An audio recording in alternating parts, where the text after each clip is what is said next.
Hi guys. So, it's been forever. I'm not gonna lie, my plan for today involved being in comfy clothes and sitting in my room, potentially watching videos on YouTube or listening to music the whole day. But, I don't know, I was going through and I was thinking that I'd kind of failed in this whole video project thing. Like, since my computer decided to stop working, I just didn't record anything for months and months and months, and I was wondering if I should take my videos down. But after watching them, and yes, some of them were very crap, but after watching them I realized that they were actually a really good thing. They'd shown progression of emotions for the time that I did record them. I missed probably the period of time that was most important to record. I had a very turbulent and crazy and insane period of time, probably from about the summer onwards, and that's kind of when I stopped recording. But I still think there's value in them, and I think there's even value in recording things now. Even if I have to speak retrospectively, sometimes I think it's good. I haven't really thought about what I'm going to talk about today, but I guess I'm about to leave Japan, and that's got me feeling kind of retrospective about the whole experience. It's not been rainbows and sunshine the whole time, and I think I've maybe grown and matured as a person. I don't have, like, when I see some of these videos, I have so much energy and vibrance about this whole thing, and I don't have that.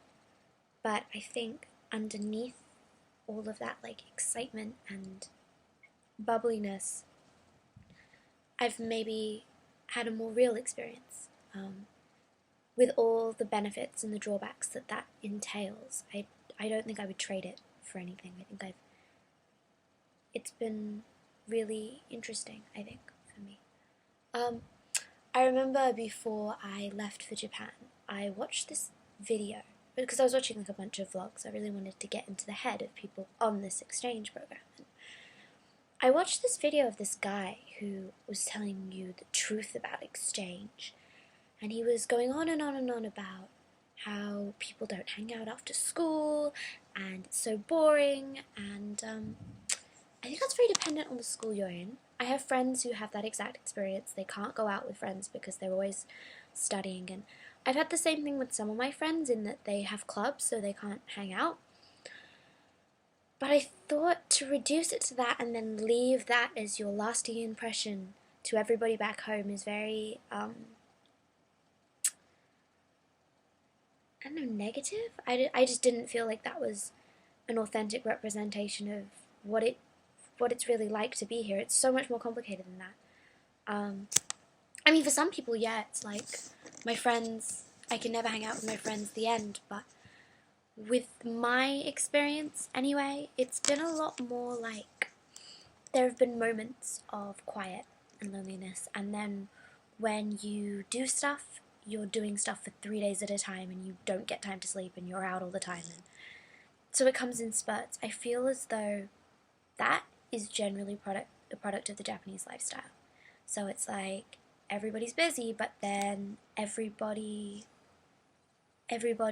has this like public holiday or something, and then everybody's free and they all want to hang out at once. I think that's more representative.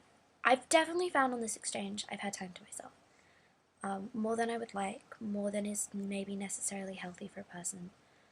I wish I'd known at the start some of the things I'd known now, and I wish that I'd been closer with people back in the summer, when then it's really the most fun to be in Japan. It's like the summer is kind of, please, if you're going on exchange, like, enjoy your summer break, because there's so much going on and there's so many opportunities to do things, and so I wish I'd had closer friendships at that time, but that's not kind of something I could have engineered. It's kind of, I think, a cultural thing to not open up entirely quickly. And I mean, one of the things I've learned from my friends now is that they weren't necessarily like that with other people in their class either. Because I came into the second year of Japanese high school, and in my school at least, they changed classes in second year. So a lot of the people in my class were new to each other. They weren't previously friends. So for the first couple months, they were trying to get to know each other as well. So it wasn't just me who was new or by myself. And I think that might have had something to do with how easy or difficult it was to really be friends with people. I'm not talking about having people be nice to you. I was very lucky. A lot of people in my school are just lovely people, and I had people to sit with every day and talk to every day, but I only feel like it was after the summer that I really cracked it. From a retrospective, I'm going to say that again. In retrospect, I don't think I would warn people who don't speak Japanese against coming to Japan, but I certainly see why usually there's a language prerequisite. I'm at the stage now where I can speak Japanese. If anyone asks me, I'll say I don't, because I, for my own standards, would much prefer to be able to speak perfectly grammatically correct Japanese and not make mistakes. And to me, being able to speak Japanese would be not having to clarify sometimes. But for all intents and purposes, I can speak it. I can have conversations, hang out with my friends. It's not a problem, not an issue. But really, if I think about when things started coming together with my friends and things started coming together just with my confidence in being in this country, it was from about 6 months in. 6 months, or 5 months-ish, just after the summer. So during the summer I went to a exchange student camp with my organisation, and I spent 4 days in the mountains, but there was a big emphasis on speaking Japanese. It was an exchange student camp, but only 12 of us were foreign exchange students. Everyone else was Japanese exchange students, so they'd gone abroad and come back, or they were going to go abroad, or they had interest in going abroad. But that meant everyone spoke Japanese, and just from that, I don't know. It's like with that and then the study I'd done previously, it kind of just clicked in my head, and then from that period, I got just back to school and I was talking to people. Maybe it was my confidence as well. But ever since then, my Japanese has just been improving, and now the most common compliment I get from people I don't know is how good my Japanese is, and from people I do know, it's how much my Japanese has improved from when I first arrived. So that's really wonderful.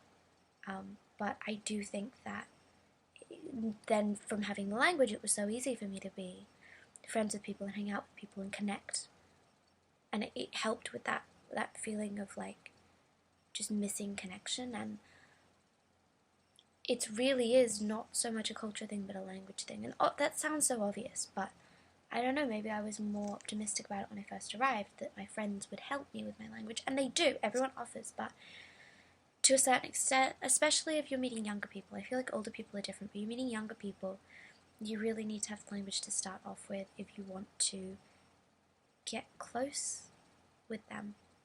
So I think the people who started with language must have had huge benefit. But I say that, but I know some of those people who had great language skills who don't have the friends I do aren't that lucky, and so it's really 50% situation.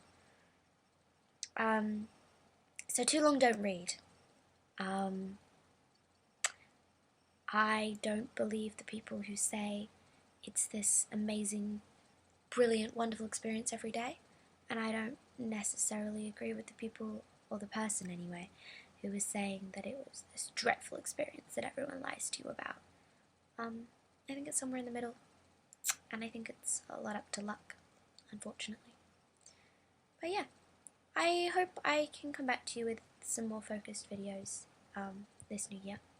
Maybe even for when I come back, I can maybe talk about some of my stories and experiences through that, because I did keep journaling, even though I didn't keep filming, so I remember a lot.